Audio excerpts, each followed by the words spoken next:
Stress bu shunchaki yomon kayfiyat emas. Hozirda 21-asr axborot asri hisoblanadi.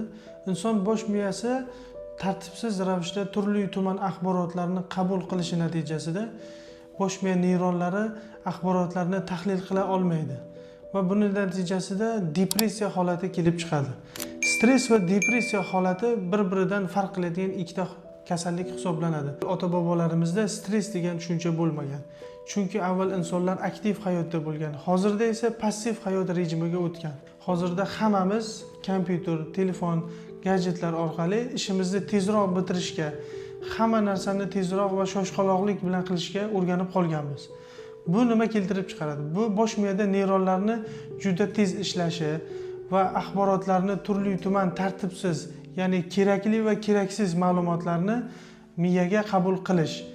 Surunkali stress sekin-sekin bilan depressiya holatini keltirib chiqaradi. Stressga chalinmaslik uchun ko'proq sayr qiling, aktiv hayot kechiring.